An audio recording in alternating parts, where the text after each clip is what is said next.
This is the Sulun Arms Auslof. It is a reproduction of a system that came about in the early 1900s. Now, what the hell is this thing at its most basic level? At its most basic level, this is a simple, single shot, break action shotgun. That's it. However, the Auslof part of it is this tube. Now, what this tube does is essentially give you fully semi-manual automatic action. It's a bit strange, but the way that it works is actually quite intuitive. So, you break open the shotgun using the breaking lever. Now, it doesn't do it because I don't have any rounds in the chamber, but what will happen is this tube will be filled with shotgun shells. What happens is when you close the breech, one will go into this holding chamber. And then when you open the breech, this will slam to the side, pushing a cartridge, or a shell, I should say, into the chamber.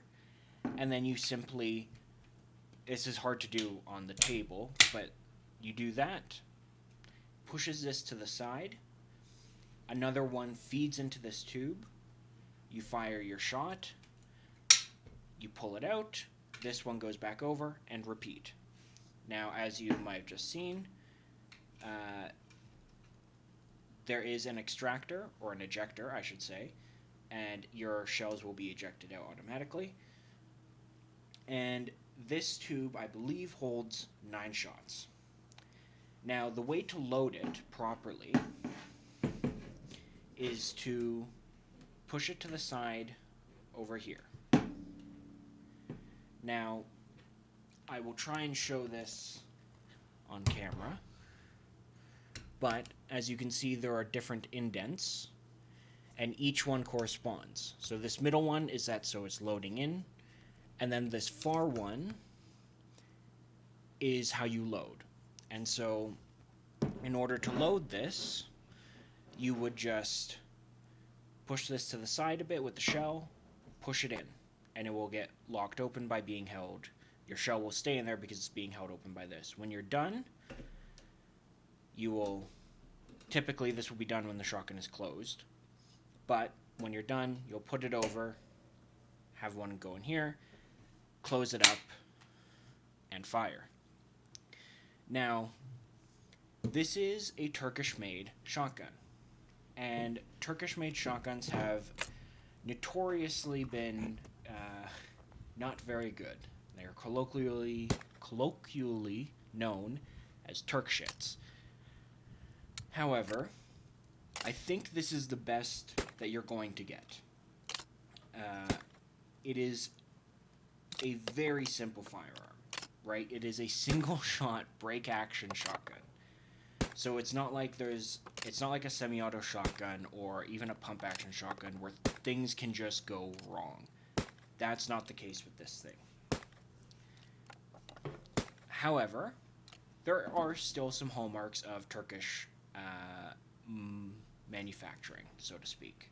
So, the first one, as you might have seen, is the interference. Now, this little lever here will impact the wood on this, which I believe is Turkish walnut, and it will leave a mark. Now, this probably can be helped if you put like heat shrink film over this piece here. That might lessen the damage there. You might also see that the finish on the breech face is coming off a bit. Now, the rest of the shotgun doesn't really seem to have that problem, except this tube has a bit of the finish coming off from when it was in the rifle stand at the trap range. And you will also see it comes with chokes. Now it comes with 3 chokes, and I'll put them up on screen. This is the middle choke. I am terrible with remembering shotgun choke names. I'll put which one is in here on screen. Now, this shotgun will fold up like so, which makes it very easy to transport. So if you're just heading over to the trap range, you don't need a long bag, you just need a small bag, and this is perfect for that. Now, the other thing, while we're like this, is the recoil pad.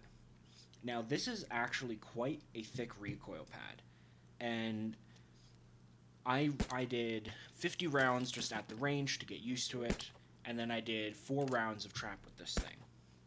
Now, I am not a trap expert, but this thing was actually really good for trap. And one of the reasons I say this is very good for trap is that the recoil pad really helps.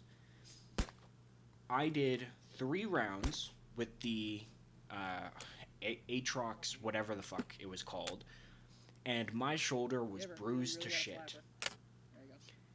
This gun, I did 3 rounds with it, 1 round with a friend's shotgun. Nothing. My shoulder didn't even hurt. And this is a single shot break action shotgun, which typically you will feel more because there's nowhere for the recoil to go except into your shoulder. But it is excellent. It is a really, really nice pad, and if you want to take this hunting, or you want to take this trap shooting, or just something fun at the range, you're not going to kill your shoulder with this. Now, the other thing are the sights. Now, it is a very low axis sight, and that is for casual trap use, right? It's not a competition sight, but for casual trap use, excellent. It is an excellent sight. I was able to, no problem, warm up to it, learn where the hold is, which the hold on this, by the way, is basically dead on, and it was really fun to use. I had a friend that tried this shotgun for a round, and he got 13. It is really intuitive to use, and it's really fun to shoot. Now, in terms of if you want to shoot 2 clays, you can. I'm not going to say it's impossible, but you're going to need a lot of time behind the gun and a lot of training. I think you could probably get 2 shots off within a second, but again, it's a lot of training that you'd have to do to get good with it and learn the manual of arms. So I wouldn't buy this if you're using it for, 2-disc skeet shooting, but for just simple trap shooting or use at the range or any hunting of any kind, I think this would be pretty cool. And all of this, right, is under $500. That is an excellent deal. Also, I forgot to mention, I should mention, the trigger is actually quite nice. It is just a simple single-stage trigger, but it breaks really cleanly, and it's not heavy at all. It's not a hair trigger, so don't think of it like a trigger tech, but it breaks super nicely, and it's very fun to shoot. Also, I had one friend that had to get used to this. Do not ride the trigger release, because this is actually what resets the trigger. This is what cocks the hammer. So if you're holding this down like this the whole way, your trigger is going to be, it's not going to work properly. So as soon as you let go of it, let go and then close it. Just as a heads up if you decide to buy this thing.